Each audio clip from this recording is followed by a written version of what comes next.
Bonsoir à tous et bienvenue sur D8. Ravie d'être avec vous et de vous accueillir pour une nouvelle histoire, un tout nouveau voyage classique, puisque j'entame pour vous un grand classique de la littérature française. Si je vous dis À la recherche du temps perdu, eh bien évidemment, c'est l'œuvre immense de Marcel Proust. Et dans cette œuvre, eh bien, nous lisons ensemble et nous entamons, c'est une chance pour moi et pour vous surtout, mais aussi un petit peu pour moi, d'entamer la première partie d'un roman.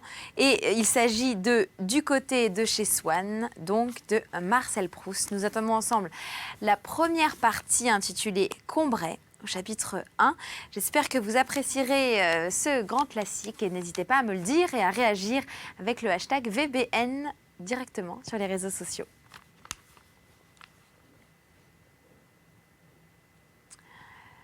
Longtemps, je me suis couchée de bonne heure. Parfois, à peine ma bougie éteinte, mes yeux se fermaient si vite que je n'avais pas le temps de me dire « je m'endors ». Et une demi-heure après, la pensée qu'il était temps de chercher le sommeil m'éveillait. Je voulais poser le volume que je croyais avoir encore dans les mains et souffler ma lumière. Je n'avais pas cessé, en dormant, de faire des réflexions sur ce que je venais de lire. Mais ces réflexions avaient pris un tour un peu particulier. Il me semblait que j'étais moi-même, ce dont parlait l'ouvrage, une église, un quatuor, la rivalité de François Ier et de Charles Quint. Cette croyance survivait pendant quelques secondes à mon réveil. Elle ne choquait pas à ma raison, mais pesait comme des écailles sur mes yeux et les empêchait de se rendre compte que le bougeoir n'était plus allumé. Puis, elle commençait à me devenir inintelligible. Comme après la métempsychose, les pensées d'une existence antérieure, le sujet du livre se détachait de moi. J'étais libre de m'y appliquer ou non. Aussitôt, je recouvrais la vue et j'étais bien étonnée de trouver autour de moi une obscurité douce et reposante pour mes yeux, mais peut-être plus encore pour mon esprit, à qui elle apparaissait comme une chose sans cause, incompréhensible, comme une chose vraiment obscure. Je me demandais quelle heure il pouvait être. J'entendais le sifflement des trains, qui plus ou moins éloignés, comme le chant d'un oiseau dans une forêt, relevant les distances, me décrivait l'étendue de la campagne déserte où le voyageur se hâte vers la station prochaine. Et le petit chemin qu'il suit va être gravé dans son souvenir par l'excitation qu'il doit à des lieux nouveaux. J'appuyais tendrement mes joues contre les belles joues de l'oreiller, qui, pleines et fraîches, sont comme les joues de notre enfance. Je frottais une allumette pour regarder ma montre. Bientôt minuit. C'est l'instant où le malade, qui a été obligé de partir en voyage et a dû coucher dans un hôtel inconnu, réveillé par une crise, se réjouit en apercevant sous la porte une raie de jour. Quel bonheur, c'est déjà le matin. Dans un moment, les domestiques seront levés. Il pourra sonner, on viendra lui porter secours. L'espérance d'être soulagé lui donne du courage pour souffrir. Justement, il a cru entendre des pas. Les pas se rapprochent, puis s'éloignent. Et la raie de jour qui était sous sa porte a disparu. C'est minuit. On vient d'éteindre le gaz. Le dernier domestique est parti et il faudra rester toute la nuit à souffrir sans remède. Je me rendormais et parfois je n'avais plus que de courts réveils d'un instant. Le temps d'entendre les craquements organiques des boiseries, d'ouvrir les yeux pour fixer le kaléidoscope de l'obscurité, de goûter grâce à une lueur momentanée, de conscience le sommeil où étaient plongés les meubles, la chambre, le tout dont je n'étais qu'une petite partie, et à l'insensibilité duquel je retournais vite m'unir. Ou bien, en dormant, j'avais rejoint sans effort un âge à jamais révolu de ma vie primitive, retrouvé telle de mes terreurs enfantines, comme celle que mon grand-oncle me tira par mes boucles et qu'avait dissipé le jour, date pour moi d'une ère nouvelle où on les avait coupées. J'avais oublié cet événement pendant mon sommeil. J'en retrouvais le souvenir aussitôt que j'avais réussi à m'éveiller pour échapper aux mains de mon grand-oncle. Mais par mesure de précaution, j'entourais complètement ma tête de mon oreiller avant de retourner dans le monde des rêves. Quelquefois, comme Ève naquit d'une côte d'Adam, une femme naissait pendant mon sommeil, d'une fausse position de ma cuisse. Formée du plaisir que j'étais sur le point de goûter, je m'imaginais que c'était elle qui me l'offrait. Mon corps, qui sentait dans le sien ma propre chaleur, voulait s'y rejoindre. Je m'éveillais. Le reste des humains m'apparaissait comme bien lointain auprès de cette femme que j'avais quittée il y avait quelques moments à peine. Ma joue était chaude encore de son baiser, mon corps courbaturé par le poids de sa taille. Si, comme il arrivait quelquefois, elle avait les traits d'une femme que j'avais connue dans la vie, j'allais me donner tout entier à ce but, la retrouver, comme ceux qui partent en voyage, pour voir de leurs yeux une cité désirée et s'imaginent qu'on peut goûter dans une réalité le charme du songe. Peu à peu, son souvenir s'évanouissait. J'avais oublié la fille de mon rêve. Un homme qui dort tient en cercle autour de lui le fil des heures, l'ordre des années et des mondes. Il les consulte d'instinct en s'éveillant et il lit en une seconde le point de la terre qu'il occupe, le temps qui s'est écoulé jusqu'à son réveil. Mais leurs rangs peuvent se mêler, se rompre. Que vers le matin, après quelque insomnie, le sommeil le prenne en train de lire, dans une posture trop différente de celle où il dort habituellement. Il suffit de son bras soulevé pour arrêter et faire reculer le soleil. Et à la première minute de son réveil, il ne saura plus l'heure. Il estimera qu'il vient à peine de se coucher.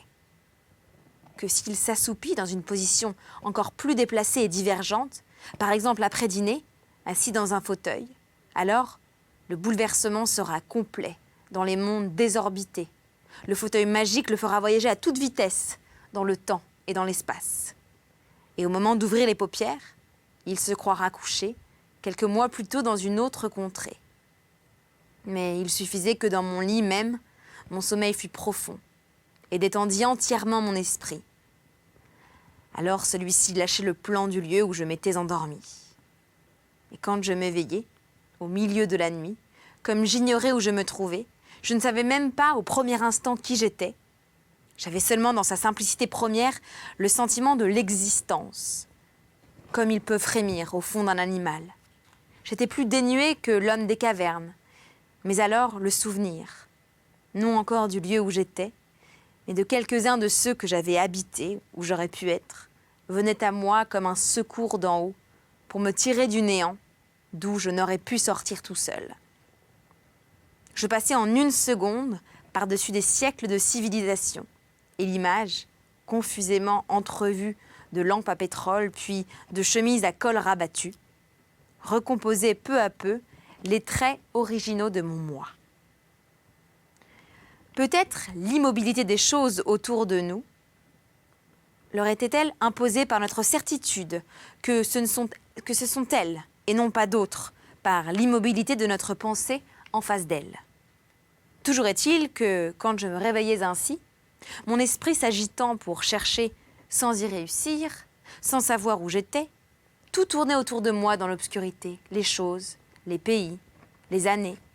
Mon corps, trop engourdi pour remuer, cherchait, d'après la forme de sa fatigue, à repérer la position de ses membres, pour en induire la direction du mur, la place des meubles, pour reconstruire et pour nommer la demeure où il se trouvait. Sa mémoire, la mémoire de ses côtes, de ses genoux, de ses épaules, lui présentait successivement plusieurs des chambres où il avait dormi, tandis qu'autour de lui, les murs invisibles, changeant de place selon la forme de la pièce imaginée, tourbillonnaient dans les ténèbres. Et avant même que ma pensée, qui hésitait au seuil des temps et des formes, eût identifié le logis, en rapprochant les circonstances, lui, mon corps, se rappelait pour chacun le genre du lit, la place des portes, la prise de jour des fenêtres. L'existence d'un couloir, avec la pensée que j'avais en m'y endormant et que je retrouvais au réveil, mon côté ankylosé, cherchant à deviner son orientation, s'imaginait par exemple allongé face au mur dans un grand lit à baldaquin. Et aussitôt je me disais « Tiens, j'ai fini par m'endormir », quoique maman ne soit pas venue me dire bonsoir.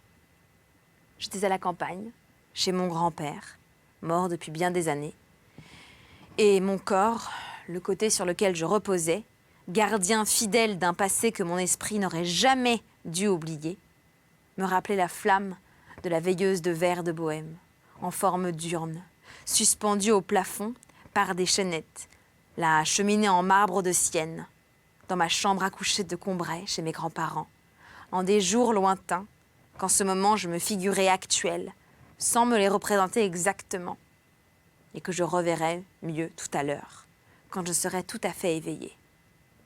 Puis renaissait le souvenir d'une nouvelle attitude, le mur filait dans une autre direction. J'étais dans ma chambre, chez Madame de Saint-Loup, à la campagne, mon Dieu. Il est au moins 10 heures. On doit avoir fini de dîner. J'aurais trop prolongé la sieste que je fais tous les soirs en rentrant de ma promenade avec Madame de Saint-Loup avant d'endosser mon habit. Car bien des années ont passé depuis Combray, où, dans nos retours les plus tardifs, c'étaient les reflets rouges du couchant que je voyais sur le vitrage de ma fenêtre. C'est un autre genre de vie qu'on mène à Tansonville, chez Madame de Saint-Loup, un autre genre de plaisir, que je trouve à ne sortir qu'à la nuit, à suivre au clair de lune ces chemins où je jouais jadis au soleil, et la chambre où je me serais endormie au lieu de m'habiller pour le dîner. De loin, je l'aperçois. Quand nous rentrons, traversés par les feux de la lampe, seul phare dans la nuit. Ces évocations tournoyantes et confuses ne duraient jamais que quelques secondes. Souvent, ma brève incertitude du lieu où je me trouvais ne distinguait pas mieux les unes des autres les diverses suppositions dont elle était faite, que nous n'isolons en voyant un cheval courir, les positions successives que nous montre le kinétoscope. Mais j'avais revu tantôt l'une, tantôt l'autre, des chambres que j'avais habitées dans ma vie, et je finissais par me les rappeler, toutes dans les longues rêveries qui suivaient mon réveil. Chambre d'hiver où, quand on est couché, on se blottit la tête dans un nid, qu'on se tresse avec les choses les plus disparates. Un coin de l'oreiller, le haut des couvertures, un bout de châle, le bord du lit et un numéro des débats roses qu'on finit par cimenter ensemble, selon la technique des oiseaux, en s'y appuyant indéfiniment, ou par un temps glacial. Le plaisir qu'on goûte est de se sentir séparé du dehors, comme l'hirondelle de mer qui a son nid au fond d'un souterrain, dans la chaleur de la terre, et où le feu, étant entretenu toute la nuit dans la cheminée, on dort dans un grand manteau d'air chaud et fumeux, traversé des lueurs des tisons qui se rallument, sorte d'impalpables alcôves, de chaudes cavernes creusées au sein de la chambre même, zone ardente et mobile, en ses contours thermiques, aérés de souffle, qui nous rafraîchissent la figure et viennent des angles, des parties voisines de la fenêtre, ou éloignées du foyer, et qui se sont refroidies. Chambre d'été où l'on aime être unis à la nuit tiède, où le clair de lune, appuyé au volet entr'ouvert, jette jusqu'au pied du lit son échelle enchantée, où on dort presque en plein air, comme la mésange balancée par la brise à la pointe d'un rayon. Parfois, la chambre Louis XVI, si gaie que même le premier soir je n'y avais pas été trop malheureux, et où les colonnettes qui soutenaient légèrement le plafond s'écartaient avec tant de grâce pour montrer et réserver la place du lit. Parfois, au contraire, celle, petite et si élevée de plafond, creusée en forme de pyramide dans la hauteur de 2 étages et partiellement revêtue d'acajou, où dès la première seconde, j'avais été intoxiquée moralement par l'odeur inconnue du vétivier, convaincue de l'hostilité des rideaux violets et de l'insolente indifférence de la pendule qui jacassait tout haut comme si je n'eusse pas été là. Ou une étrange et impitoyable glace à pied, quadrangulaire, barrant obliquement un des angles de la pièce, se creusait à vif dans la douce plénitude de mon champ visuel, accoutumé à un emplacement qui n'était pas prévu, où ma pensée s'efforçant pendant des heures de se disloquer, de s'étirer en hauteur pour prendre exactement la forme de la chambre et arriver à remplir jusqu'en haut son gigantesque entonnoir, avait souffert bien de dures nuits, tandis que j'étais étendue dans mon lit, les yeux levés, l'oreille anxieuse, la narine rétive, le cœur battant, jusqu'à ce que l'habitude eût changé la couleur des rideaux, fait taire la pendule, enseigné la pitié, à la glace oblique et cruelle, dissimulée, sinon chassée complètement. L'odeur du vétivier et notablement diminué la hauteur apparente du plafond. L'habitude. Aménageuse habile mais bien lente, et qui commence par laisser souffrir notre esprit pendant des semaines, dans une installation provisoire, mais que malgré tout il est bien heureux de trouver, car sans l'habitude, et réduit à ses seuls moyens, il serait impuissant à nous rendre un logis habitable. Certes, j'étais bien éveillée maintenant. Mon corps avait viré une dernière fois et le bon ange de la certitude avait tout arrêté autour de moi, m'avait couché sous mes couvertures, dans ma chambre, et avait mis approximativement à leur place, dans l'obscurité, ma commode, mon bureau, ma cheminée, la fenêtre sur la rue et les deux portes. Mais j'avais beau savoir que je n'étais pas dans les demeures dont l'ignorance du réveil m'avait en un instant, sinon présenté l'image distincte, du moins fait croire la présence possible, le branle était donné à ma mémoire. Généralement, je ne cherchais pas à me rendormir tout de suite. Je passais la plus grande partie de la nuit à me rappeler notre vie d'autrefois, à Combray, chez ma grande-tante, à Balbec, à Paris, à Doncières, à Venise, ailleurs encore, à me rappeler les lieux, les personnes que j'y avais connues, ce que j'avais vu d'elles, ce qu'on m'avait raconté. À Combray, tous les jours, dès la fin de l'après-midi, longtemps avant le moment où il faudrait me mettre au lit et rester sans dormir loin de ma mère et de ma grand-mère, ma chambre à coucher redevenait le point fixe et douloureux de mes préoccupations. On avait bien inventé pour me distraire les soirs où on me trouvait l'air trop malheureux, de me donner une lanterne magique, dont, en attendant l'heure du dîner, on coiffait ma lampe. Et à l'instar des premiers architectes et maîtres verriers de l'âge gothique, elle substituait à l'opacité des murs d'impalpables irisations, de surnaturelles apparitions multicolores, où des légendes étaient dépeintes comme dans un vitrail vacillant et momentané. Mais ma tristesse n'en était qu'accrue. Parce que le changement d'éclairage détruisait l'habitude que j'avais de ma chambre, et grâce à quoi, sauf le supplice du coucher, elle m'était devenue supportable. Maintenant, je ne la reconnaissais plus, et j'y étais inquiet, comme dans une chambre d'hôtel ou de chalet, où je fusse arrivée pour la première fois en descendant de chemin de fer. Et c'est ainsi pour la première partie de notre voyage du côté de chez Swann de Marcel Proust, extrait du Louvre de l'ouvrage à la recherche du temps perdu. Alors vous pouvez dès à présent réagir, me poser toutes vos questions, vos coups de cœur, vos envies. Si vous avez un livre en particulier que vous souhaiteriez entendre ici sur le canapé de VBN, eh bien n'hésitez pas maintenant, #VBN, vous nous donnez toutes vos envies. Cette émission est déjà disponible en replay sur le site de D8. Et puis, quant à moi, je vous invite sur mon blog pour suivre mon activité artistique, mon actualité, mes projets. Et puis aussi, on parle de mode, de sport, de beauté, de voyage. Something About Victoria. Je vous y attends nombreux. Merci en tout cas d'avoir été avec nous. Merci pour votre fidélité à Voyage au bout de la nuit. Et je vous souhaite une belle journée sur D8. À bientôt.